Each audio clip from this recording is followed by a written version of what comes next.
নমস্কাৰ। ফেচবুক লাইভৰ এই অনুষ্ঠানলৈ মই আপোনালোকক আদৰণি জনাইছোঁ। আজি মই ইয়াত থিয় হৈ আছোঁ গুৱাহাটীৰ নতুন বিমানবন্দৰ। অহাকালিৰে পৰা গুৱাহাটীৰ এই নতুন বিমানবন্দৰখনত যাত্ৰীসকলৰ অহা যোৱা আৰম্ভ হ'ব। অহাকালি এখন বিমানেৰে এই বিমানবন্দৰটি ৰাইজৰ বাবে মুকলি কৰা হ'ব আৰু পৰ্যায়ক্ৰমে এখনকৈ নতুন বিমান ইয়াত সংযোজিত হ'ব। এপ্ৰিল মাহৰ প্ৰথম সপ্তাহত পুৰণা টাৰ্মিনেলটো বন্ধ হৈ যাব আৰু সম্পূৰ্ণভাৱে গুৱাহাটীত এই নতুন বিমানবন্দৰ কাৰ্যক্ষম হৈ পৰিব। অৰ্থাৎ অহাকালি এই বিমানবন্দৰ আনুষ্ঠানিকভাৱে ৰাইজৰ বাবে মুকলি হ'ব। আমি সকলোৱে জানো যোৱা 20 ডিচেম্বৰত প্ৰধানমন্ত্ৰী নৰেন্দ্ৰ মোদী ডাঙৰীয়াই এই বিমানবন্দৰ গুৱাহাটী লোকপ্ৰিয় গোপীনাথ বৰদলৈ বিমানবন্দৰৰ শুভ উদ্বোধন কৰিছিল। অহাকালিৰ পৰা ই শুভ কাৰ্যক্ষম অৰ্থাৎ এফেক্টিভলি ই ৰাইজৰ বাবে মুকলি কৰা হ'ব। প্ৰথমতে মই আপোনালোকক দেখুৱাব খুজিছোঁ, মই কেইটামান বেলেগ কথাও ইয়াৰ মাজে মাজে কৈ যাম। প্ৰথমতে মই আপোনালোকক দেখুৱাব খুজিছোঁ গুৱাহাটী বিমানবন্দৰৰ আমি প্ৰৱেশ কৰোঁ। অৰ্থাৎ আমি যদি গুৱাহাটীৰ পৰা কোনোবা স্থানলৈ যাব খোজোঁ, ডিপাৰেচাৰ প্ৰথমতে আমি এই দৃশ্য দেখা পাম। বিমানবন্দৰৰ আপোনালোকে আকৃতিটো দেখিছে, ই কপৌ ফুলৰ দ্বাৰা অসমৰ জাতীয় ফুল অৰ্কিডৰ দ্বাৰা ই ইনস্পায়াৰ আৰু এই গোটেই বিমানবন্দৰটোত মেক্সিমাম আমি বাঁহৰ ব্যৱহাৰ কৰিছিলোঁ। অৰ্থাৎ ইয়াত যিমান বাহিৰত আপোনালোকে পিলাৰ দেখিছে, পোষ্ট দেখিছে, এইবিলাক আপোনালোকে অত্যন্ত জানি গৌৰৱ অনুভৱ কৰিব যে ই অসমৰ বাঁহেৰে নিৰ্মাণ কৰা হৈছে। অৰ্থাৎ এই যে গোটেই কপৌ ফুলৰ গোটেই ষ্ট্ৰাকচাৰটো দেখিছে, ই বাঁহেৰে আমাৰ অসমৰ বাৰীত পোৱা বাঁহেৰে এই গোটেই বিমানবন্দৰটো নিৰ্মাণ কৰা হৈছে। আৰু আপোনালোকে জানি ভাল পাব এই বিমানবন্দৰটো নিৰ্মাণ কৰোঁতে 140 মেট্ৰিক টন আমাৰ বাঁহ ইয়াত ব্যৱহাৰ কৰা হৈছে। মই এতিয়া আপোনালোকক লৈ যাম বিমানবন্দৰৰ ভিতৰলৈ। যেতিয়া আমি টিকট ল'লোঁ, আমি এৰাইভেলে আমি ডিপাৰেচাৰ দি প্ৰৱেশ কৰিলোঁ। এইটো হ'ল আমাৰ চেকিং হল।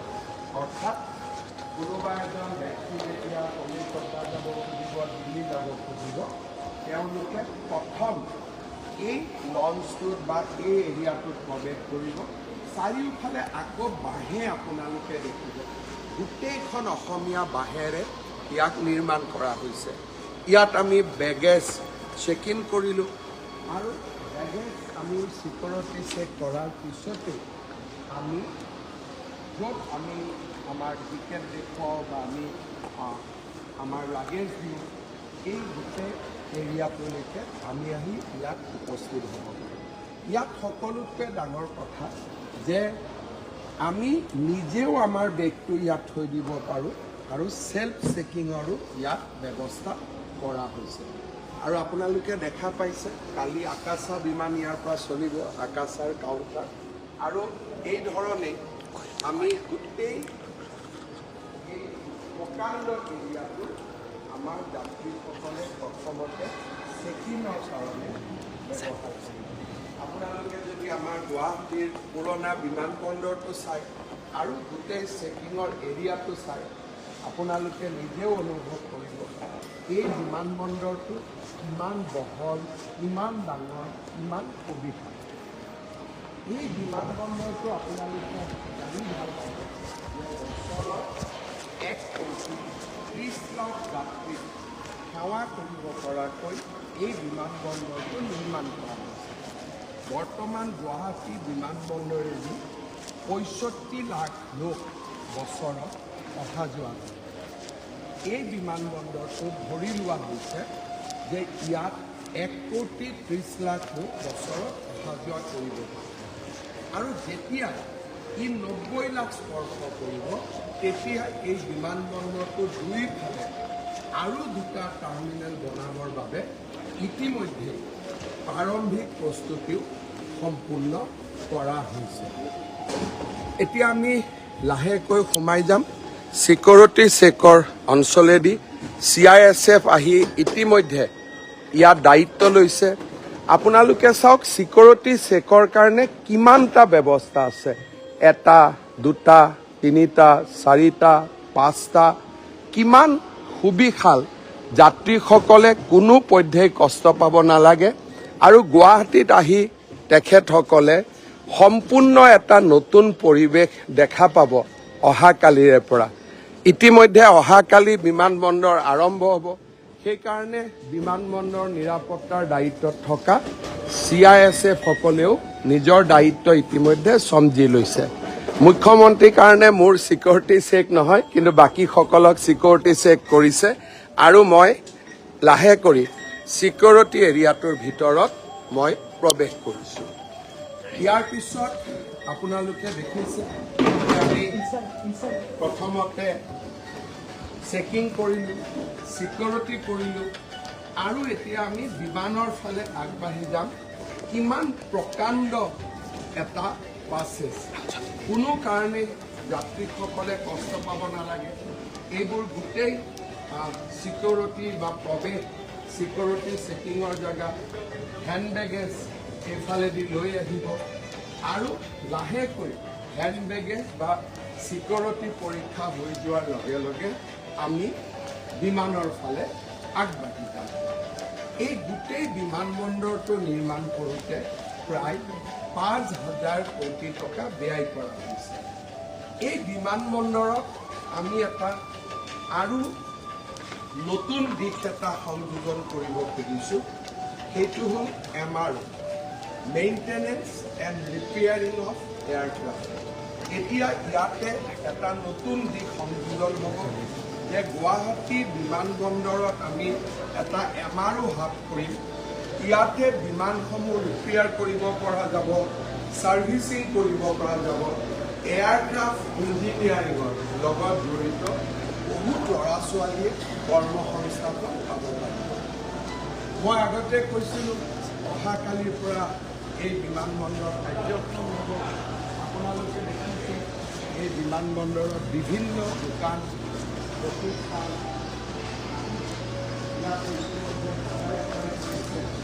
কেতিয়াবা মোৰ অভিজ্ঞতা আছে, বহুতে গৈছে বহুতে যোৱা নাই। ইণ্টাৰনেশ্যনেল এয়াৰপৰ্টবিলাকত গ'লে যি ধৰণে আমি ডিউটি ফ্ৰী এৰিয়াবোৰ দেখা পাওঁ, একেবাৰে জিলিকি থাকে, লকলকাই থাকে। গুৱাহাটী বিমানবন্দৰতো বিমানত উঠাৰ আগতে আমি এই ধুনীয়া শ্বপিং এৰিয়াবোৰ ইয়াতে পাম আৰু আমাৰ ৰাইজে বিমানৰ যেতিয়ালৈকে সময় নাহে ইয়াতে সুন্দৰভাৱে সময় খৰচ কৰিব পাৰিব। কোনোবাই যদি ৰেষ্টুৰেণ্টত নাযায়, কোনোবাই একো নিকিনেও, তথাপিতো আপোনালোকে দেখা পাব কিমান ডাঙৰ ৱেটিং লঞ্চ। মই আপোনালোকক গোটেই মই ৱেটিং এৰিয়াটো দেখুৱাইছোঁ, ধুনীয়া চকী, ৱেটিং লঞ্চ আৰু লাহে কৰি আমি এনেকৈ আমাৰ যেতিয়া বিমানৰ সময় আহিব আমি ইয়াৰ পৰাই বিমানলৈকে বা বিমানত উঠিবৰ কাৰণে আমি আগবাঢ়ি যাম। এতিয়া যদিও মই বিমানত আজি নাযাওঁ, তথাপিতো আমি বিমানলৈকে সোমাই যোৱা যিটো অভিজ্ঞতা সেইটো মই আপোনালোকক দেখুৱাব খুজিছোঁ। আমি এনেকৈ বিমানলৈকে নামি যাম। আপোনালোকে দেখা পাইছে মই কৈ আছিলোঁ MROৰ কথা, মেইনটেনেন্স এণ্ড ৰিপেয়াৰিং। এই MROৰ হাব যদি আমি গুৱাহাটীত বনাব পাৰোঁ, বয়িং, এয়াৰবাছ আদি ডাঙৰ ডাঙৰ বিমানবিলাকৰ ছাৰ্ভিচিং, ৰিপেয়াৰিং আদি যদি হ'ব পাৰে, তেতিয়াহ'লে এৰোনেটিক ইঞ্জিনিয়াৰ আৰু IIT আদিত পঢ়া ল'ৰা ছোৱালীয়ে বহুত কৰ্মসংস্থাপন হ'ব। খুব কম সময়ৰ ভিতৰতে আমাৰ ইয়াতে এই MRO স্থাপন কৰা হ'ব। লগতে গুৱাহাটী বিমানবন্দৰৰ সন্মুখত 2খন নতুনকৈ হোটেলো নিৰ্মাণ কৰা হ'ব। আৰু ইয়াত এটা বৈশিষ্ট্য থাকিব যে হোটেলৰ ৰুমৰ পৰাও আমি ইয়াত বাগেজ পোনে পোনে চেকিং কৰিব পাৰিম আৰু এই বিমানবন্দৰত আমি পাৰ্কিং এৰিয়াৰ পৰাও আমি বাগেজ চেকিঙত দিব। এতিয়া আমি লাহে কৰি নামি আহিছোঁ। আমি এতিয়া এৰাইভেললৈকে আহিছোঁ, অৰ্থাৎ নতুন দিল্লী কলিকতাৰ পৰা মই আহি পালোঁ, বিমানৰ পৰা নামিলোঁ। এতিয়া নামি পেলাই আমি গুৱাহাটীত প্ৰৱেশ কৰিম। ইমান দেৰি মই আপোনালোকক দেখুৱাইছিলোঁ আমি যদি দিল্লীলৈকে যাওঁ, কলিকতালৈ যাওঁ, আমি কেনেকৈ যাম। এতিয়া আমি দিল্লী আৰু কলিকতাৰ পৰা গুৱাহাটী পালোঁ। বিমানৰ পৰা নমাৰ লগে লগে আমি আকৌ এই সুন্দৰ এটা কৰিডৰ পাম। এই গোটেইবোৰ বাট আপোনালোকক ওপৰত মই দেখুৱাইছোঁ। এই গোটেইবোৰ অসমৰ বাঁহেদি নিৰ্মাণ কৰা হৈছে এই গোটেই বিমানবন্দৰটো। এতিয়া আমি আহি আছোঁ, আমি এতিয়া বাগেজ ল'ব লাগিব। আমি বিমানৰ পৰা নামি আহিছোঁ আৰু যিসকলে অলপমান বয়সস্থ মানুহ, বেছি খোজ কাঢ়িব নোৱাৰে, তেওঁলোকৰ কাৰণে এলিভেটেড আমাৰ ৱাক কৰাৰো ব্যৱস্থা আছে। থিয় হৈ দিলে মেচিনে আমাক নিজে নিজে আগবঢ়াই গৈ থাকিব।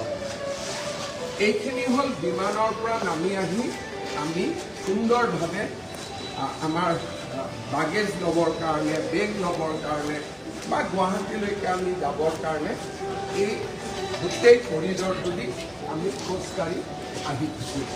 অত্যন্ত দীঘল কৰিডৰ আপোনালোকে চাব পাৰে, কাৰণ ইয়াতে কেইবাখনো বিমান একেলগে নামিব পাৰিব। এই গোটেইবোৰ হৈছে বিমান নামি বা নতুন বিমান আহিলে গুৱাহাটীলৈকে আহিলে আৰু যোৱাৰ ব্যৱস্থা কেইবাখনো আমাৰ ব্যৱস্থা থাকিব, যাক আমি ক'ব পাৰোঁ যে আগত পুৰণা টাৰ্মিনেলটোত 4খন বিমান একেলগে পাৰ্ক কৰিব পৰা ব্যৱস্থা আছে। ইয়াত কেইবাখনো বিমান একেলগে গুৱাহাটী বিমানবন্দৰৰ, নতুন বিমানবন্দৰৰ আটাইতকৈ যিটো মৰম লগা বা যাক লৈ আমি গৌৰৱ কৰিম, এতিয়া মই আপোনালোকক সেই অঞ্চলটোলৈ লৈ যাব খুজিছোঁ। ইয়াত এখন ফৰেষ্ট বনোৱা হৈছে।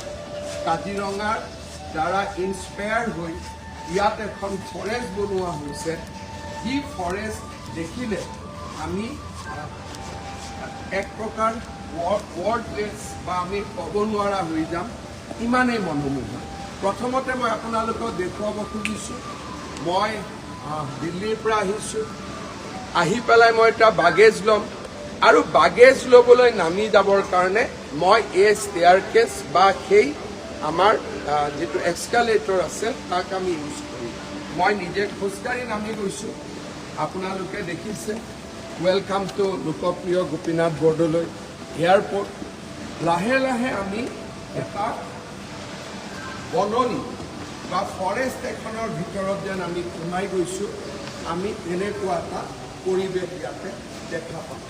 আপোনালোকে দেখা পাব যে লাহেকৈ আপোনালোকে সোঁ আৰু বাওঁফালে চাওক, গোটেইখন সেউজীয়া গছ গছনিৰে পৰিপূৰ্ণ হৈ আছে।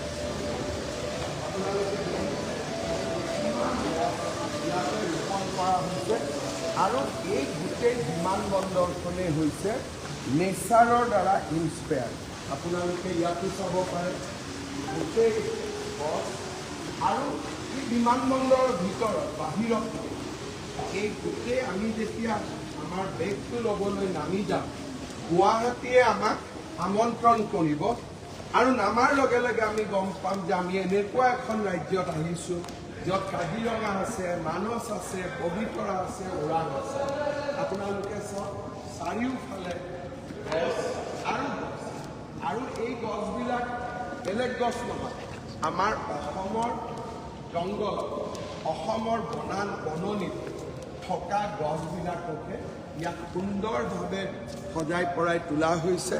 আৰু একেবাৰে ভুল নকৰিব, এইবোৰ প্লাষ্টিক গছ নহয়, মই আকৌ এবাৰ দেখুৱাই দিছোঁ। এইবিলাক পাত থকা সঁচা গছ। ইয়াতে পানী দিয়া হৈছে, প্ৰত্যেক দিনাই পানী দিয়ে। আপোনালোকে চাওক, মই আকৌ কেমেৰাটো এইফালে লৈ গৈ দেখুৱাইছোঁ। এই গোটেইখন সেউজীয়া এখন ফৰেষ্ট বুলি ক'ব পাৰোঁ আৰু এই গোটেই গুৱাহাটী বিমানবন্দৰখন কাজিৰঙাৰ দ্বাৰা ইনস্পায়াৰ আৰু সেইকাৰণে ইয়াত কাজিৰঙাত পোৱা গছ গছনি ইয়াতে সম্পূৰ্ণ ধুনীয়াকৈ প্ৰতিপালন কৰা হৈছে আৰু এতিয়া আমি ইয়াত চাব পাৰোঁ আৰু ভিডিঅ' যিটো আমাৰ ভিজুৱেল যিবিলাক ইয়াত ফুটেজ ৰখা হৈছে ইয়াতো কাজিৰঙাক দেখুওৱা হৈছে। আমি গোটেই স্ক্ৰীণত সঁচা কাজিৰঙাখন আমি এতিয়া দেখা পাই আছোঁ।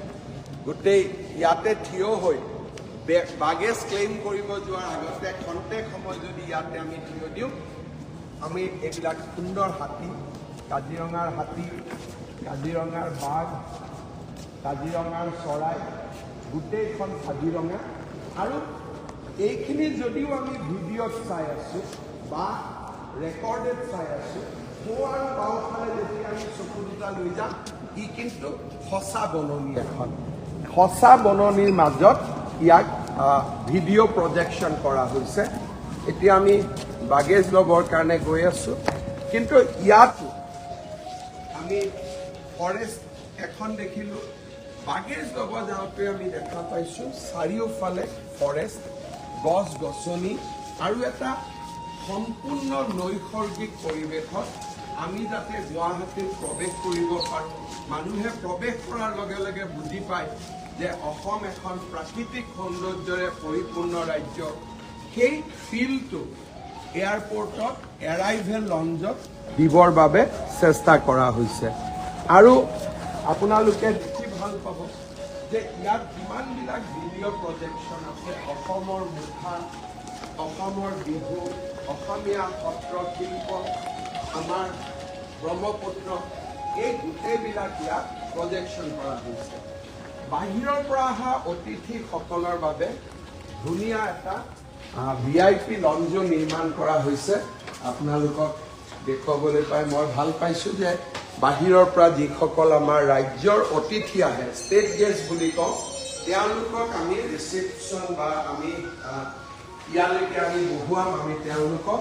তাৰপিছত তেওঁলোকৰ বাগেজ অহাৰ লগে লগে তেওঁলোক যাব পাৰিব। এইখিনি অকণমান অভ্যৰ্থনাৰ বাবেও সুন্দৰ লঞ্চ এটাও নিৰ্মাণ কৰা হৈছে, কাৰণ অসমত এতিয়া প্ৰতিদিনেই আমাৰ বিভিন্ন ধৰণৰ অতিথি অহা আৰম্ভ কৰিছে।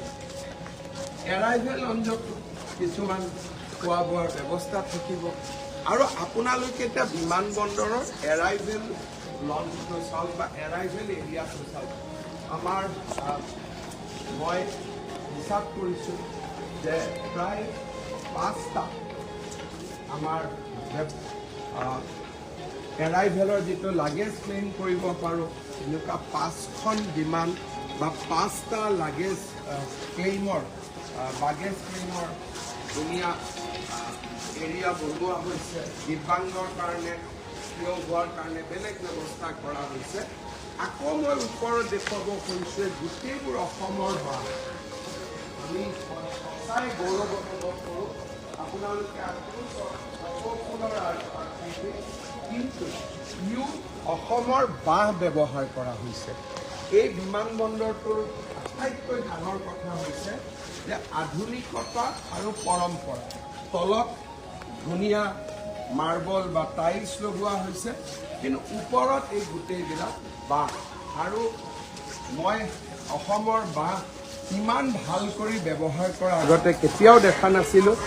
আপোনালোকে চাব পাৰে, মই ওচৰত দেখুৱাইছোঁ। এই গোটেইটো অসমৰ বাঁহ আৰু বাঁহেদিয়ে ইয়াক ইনস্পায়াৰ কৰা হৈছে। এতিয়া আমি বিমানবন্দৰৰ পৰা ওলাই আহিলোঁ আৰু আমাক যিসকল ঘৰৰ মানুহ আহিব, আমাক ৰিচিভ কৰিব আহিব, আমাৰ বিভিন্ন উবেৰ ওলা ইয়াতে থিয় হৈ থাকিব আৰু আপোনালোকে চাওক আমাক গুৱাহাটীলৈ অহা যাত্ৰীসকলক ৰিচিভ কৰিবৰ কাৰণেও কিমান ডাঙৰ এৰিয়া নিৰ্মাণ কৰা হৈছে। আগৰ বিমানবন্দৰখনৰ লগত তুলনা কৰিছে। মই আকৌ এবাৰ দেখুৱাইছোঁ, তাৰ পৰা আপোনালোকে চাওক, তাৰ পৰা একেবাৰে তালৈকে এই গোটেই এৰিয়াটোত আমাক যিসকলে ৰিচিভ কৰিব আমাৰ ওলা উবেৰ হ'ব পাৰে, ঘৰৰ মানুহ হ'ব পাৰে, তেওঁলোক থিয় হৈ থাকিবৰ বাবেও ইয়াত ব্যৱস্থা কৰা হৈছে। আকৌ ইয়াতো যদি আমি চাওঁ, এই অঞ্চলটো যদি আমি চাওঁ, ইয়াতো গছ গছনিৰে আৰু আমি ঘৰুৱা ভাষাত ঢাৰি বুলি কৈছিলোঁ, আমাক ঘৰত লগোৱা থাকে ঢাৰি, ইয়াতে ব্যৱহাৰ কৰা হৈছে গোটেইবোৰ বাঁহৰ দ্বাৰা। আৰু ওপৰতো আপোনালোকে চাব, আমি অকণমান দেখিলে পাতি যেনো লাগে, এই গোটেই বাঁহৰ, ইয়াতো সম্পূৰ্ণ বাঁহৰ ব্যৱহাৰ কৰা হৈছে। গুৱাহাটী বিমানবন্দৰটোত আৰু এটা ডাঙৰ দিশ হৈছে যে মই বিমানত যাব অহা নাই, কিন্তু বিমানবন্দৰটোকে এটা এণ্টাৰটেইনমেণ্টৰ জাগা হিচাপে ইয়াত ৰখা হৈছে। বহুত ব্যক্তি বিমানত নাযায়, কিন্তু গধূলি তেওঁলোকে যদি মনত ভাবে বিমানবন্দৰলৈকে অলপমান গৈ আহোঁ, বিমানবন্দৰটো চাব খোজোঁ বা বিমানবন্দৰত বহি অলপ সময় পৰিয়ালৰ লগত কটাব খোজোঁ, ইয়াত দুখন অপেন এয়াৰ আমাৰ পাৰফৰ্মেঞ্চৰ কাৰণে আমাৰ অপেন এয়াৰ, মই ষ্টেডিয়াম বুলি নকওঁ, অপেন এয়াৰ স্পেচ ৰখা হৈছে। ইয়াতে আমি গান বজানা পৰিদৰ্শন কৰিব পাৰিম। সন্ধিয়া যদি গুৱাহাটীৰ মানুহ আহে, আমি ইয়াতে ৰিলেক্স হ'ব মন যায়, ইয়াতে আমি গীত পৰিৱেশন কৰিব পাৰিম। আৰু এই সুন্দৰ গেলাৰী নিৰ্মাণ কৰা হৈছে, ইয়াত বহি আমি সাংস্কৃতিক অনুষ্ঠানো উপভোগ কৰিব আৰু ইয়াত বিভিন্ন বেণ্ড আদি সদায় বাজি থাকিব আৰু গুৱাহাটীৰ মানুহে বা অসমৰ মানুহে আহি এই দৃশ্য অনুভৱ কৰিব পাৰিব। আমাৰ দ্বিতীয়খন অপেন এয়াৰ ৰংগমঞ্চ কাম চলি আছে সম্পূৰ্ণ হোৱালে।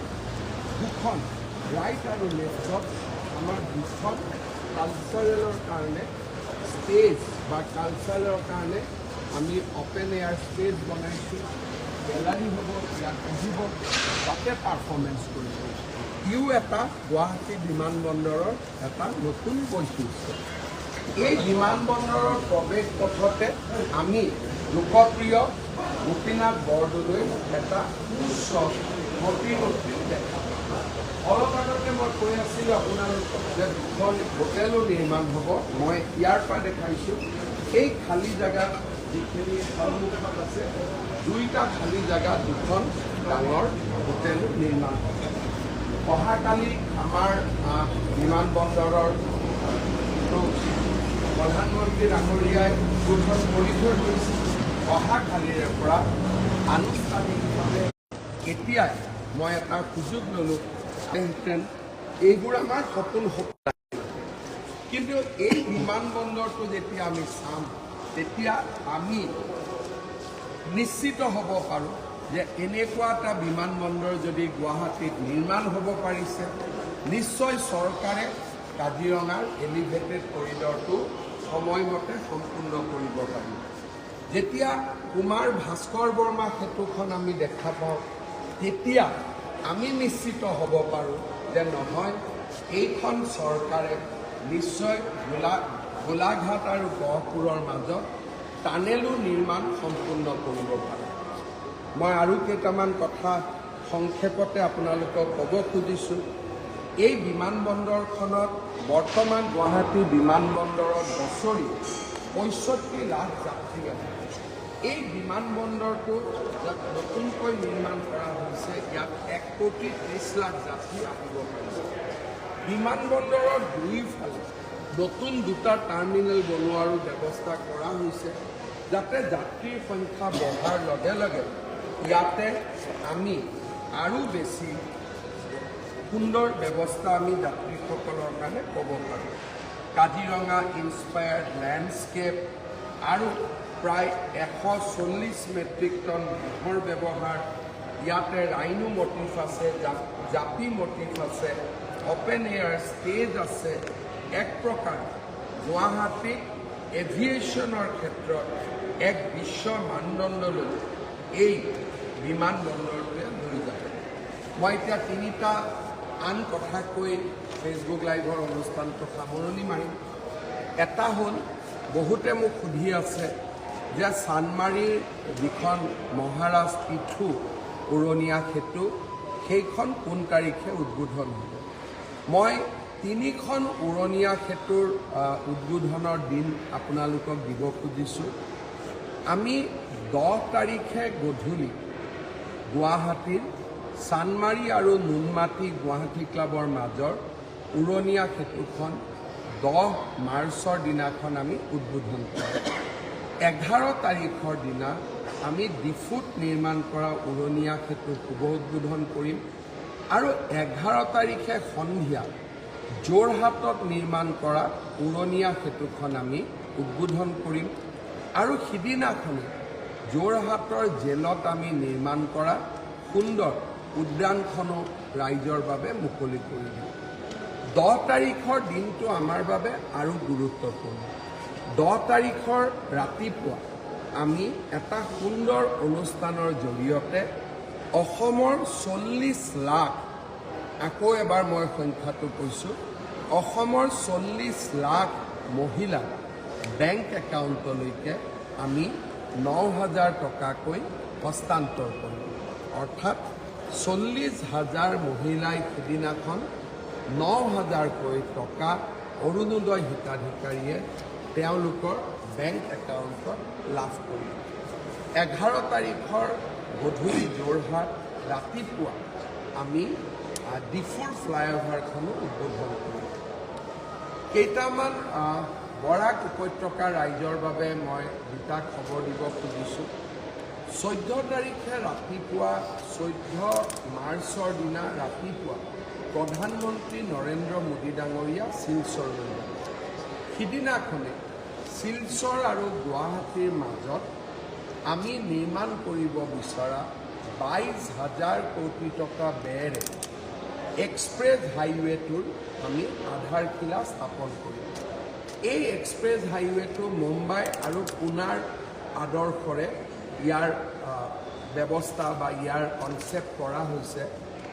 এই হাইৱেটো দি আমি শিলচৰৰ পৰা গুৱাহাটীলৈ 4.5 ঘণ্টাৰ ভিতৰত আহিব পাৰিম। সিদিনাখনে প্ৰধানমন্ত্ৰী ডাঙৰীয়াই শিলচৰ চহৰৰ বাবে আমি নিৰ্মাণ কৰিব বিচৰা উৰণীয়া সেতুৰো আধাৰশিলা স্থাপন কৰিব। প্ৰধানমন্ত্ৰী ডাঙৰীয়া 13 মাৰ্চতে অসমলৈ আহিব। 13 মাৰ্চত তেখেতে কোকৰাঝাৰতো কেইবাটাও অনুষ্ঠানত ভাগ ল'ব আৰু 13 মাৰ্চৰ সন্ধিয়া অসমৰ চাহ শ্ৰমিকসকলক অন্ততঃ যিমানখিনি পাৰোঁ আমি মাটিৰ পট্টা, লেবাৰ লাইনৰ ওপৰত মাটিৰ পট্টা তুলি দিবলৈও চেষ্টা কৰিম প্ৰধানমন্ত্ৰী ডাঙৰীয়াৰ কৰকমলেৰে। এইখন অসম অটল, অবিচল আৰু অগ্ৰগামী। আমি এভিকশ্যনো কৰিব পাৰোঁ তাক অচিনাকি মানুহ। আমি মানুহক মাটিৰ পট্টাও দিওঁ তাক খিলঞ্জীয়া আৰু ভূমিপুত্ৰ মিছন বসুন্ধৰা। আমি অটল, বিদেশী আৰু আন শক্তিসমূহৰ বিৰুদ্ধে ড্ৰাগছ, বিভিন্ন ধৰণৰ চিণ্ডিকেট, এই গোটেইবিলাকৰ বিৰুদ্ধে কাম কৰা এইখন এখন চৰকাৰ যি নিজৰ সিদ্ধান্তত অটল হৈ থাকে। চাকৰিৰ নামত দুৰ্নীতি হ'ব নোৱাৰে, চাকৰিৰ নামত কৰাপশ্যন হ'ব নোৱাৰে। সেই সিদ্ধান্তত যোৱা 5টা বছৰ আমি অটল হৈ থাকিম। কুমাৰ ভাস্কৰ বৰ্মা সেতু, গুৱাহাটী বিমানবন্দৰ, গুৱাহাটীৰ ৰিং ৰোড, হলা শদিয়াৰ দলং, বগীবিলৰ দলং, মাজুলী যোৰহাটৰ মাজৰ দলং, গহপুৰ আৰু নুমলীগড়ৰ মাজত টানেল, অসমৰ গাঁৱে ভূঞে ৰাস্তা, অসমীয়া স্কুলসমূহৰ নৱ নিৰ্মাণ, ই হ'ল অগ্ৰগামী। অৰ্থাৎ এই চৰকাৰখন আছিল অটল, অবিচল আৰু অগ্ৰগামী। আৰু আমি কিহৰ কাৰণে তিনিওটা সিদ্ধান্তৰ ওপৰত আমি স্থিৰ হৈ আছিলোঁ? কাৰণ আমি বিচাৰোঁ অসমৰ অনিৰুদ্ধ গতি। গুৱাহাটী বিমানবন্দৰ কালি মুকলি হ'ব। অসমখনৰ অনিৰুদ্ধ গতি আকৌ অলপ আগুৱাই যাব। পুনৰ এবাৰ আপোনালোকক ধন্যবাদ জনালোঁ আৰু অহাকালি গুৱাহাটী বিমানবন্দৰৰ শুভ উদ্বোধনৰ সময়ত নিশ্চয় আকৌ লগ পাম। বহুত বহুত ধন্যবাদ।